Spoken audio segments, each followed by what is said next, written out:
of the day in France. Yes, hi there, Aurora. Hi there, everyone. We're starting with a surprise from the French media giant Vivendi. It says it's entering exclusive talks with cable company Numéricable to sell its telecom unit SFR.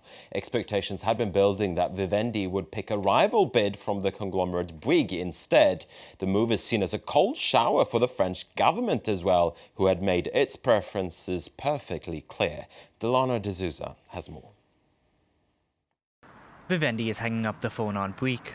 SFR's parent company has chosen Numéricable as the preferred suitor for its telecom unit. Numéricable's cash offer of nearly 12 billion euros was higher than that of Bouygues. Vivendi's board also says that France's competition watchdog is likely to clear a tie-up with Numéricable faster. Had Bouygues won, the number of operators would have been reduced to 3. It will now remain at 4, and it sets the scene for tough competition. Les économies nécessaires que devront faire les opérateurs. The necessary savings which operators must make will continue if the lowering of prices different for each operator is maintained. There's a strong chance that the lowering of prices will continue. Ce que je disais avant va se poursuivre. Competition in the French mobile market was stepped up after the entrance of low-cost operator Free Mobile. Their entrance in 2012 saw prices drop to record lows.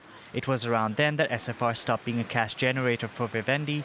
The government says it would have liked to see the number of operators decrease. We're in favour of returning to 3 cell phone operators because we believe it won't be a problem for customers and it will stabilise a sector in which we have to invest.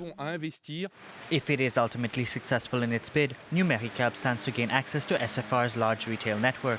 The new entity will be the second largest mobile operator in France. For Vivendi, selling off SFR is an attempt to focus more on its media business. The company will now enter into 3 weeks of exclusive talks with Numéricable's parent company, ACCUSES. Now, Vivendi's pick of Numéricable took the market by surprise. Numéricable shares closed more than 12% higher, and Altice was up more than 7%. Altice is the parent company of Numéricable. Vivendi shares, they were pretty stable on Friday, and Bouygues shares, on the other hand, tumbled almost 3%.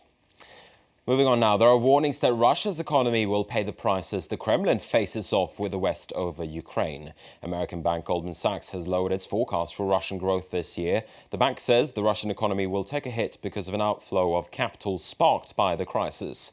Goldman Sachs says $45 billion have left Russia this year as investors are being turned off the country. The bank now predicts a 1% expansion. The previous forecast was for 3%. And we have seen stock market jitters over the Ukraine crisis all week. In the United States, the indices had their worst session since the start of February on Thursday. On Friday, too, the indices closed in negative territory, although the sell-off wasn't as sharp as it was on Thursday. Investors, they were also digesting a report that shows weaker consumer confidence in the United States. In Europe earlier, we saw a mixed picture when it comes to the main indices. The DAX was in positive territory, but that followed a sharp drop on Thursday, and worries over Ukraine are seen to be weighing on European shares. Let's finally take a look at a few other stories that we're following for you. Chinese internet retailer Alibaba is preparing one of history's biggest share listings by the looks of it. The Financial Times is reporting the company is planning to raise at least $15 billion. It may surpass Facebook's initial public offering, which raised $16 billion back in 2012. The FT also says Alibaba is likely to snub Hong Kong and list its new shares in New York instead. And if we stick with that Hong Kong theme, regulators in the city are accusing the Swiss banking giant UBS of rigging its benchmark interest rate. It follows a year-long investigation by the Hong Kong Monetary Authority, the city's de facto central bank. UBS has already been fined $1.5 billion by US, UK and Swiss regulators for manipulating global interest rates. And McDonald's is facing lawsuits in 3 different American states over worker salaries. The suits in California, Michigan and New York claim the fast food chain and some of its franchises had stolen wages. McDonald's stands accused of violating minimum wage and overtime regulations and also of forcing employees to work off the clock. The company says it's investigating the claims, adding that it's committed to the well-being of staff.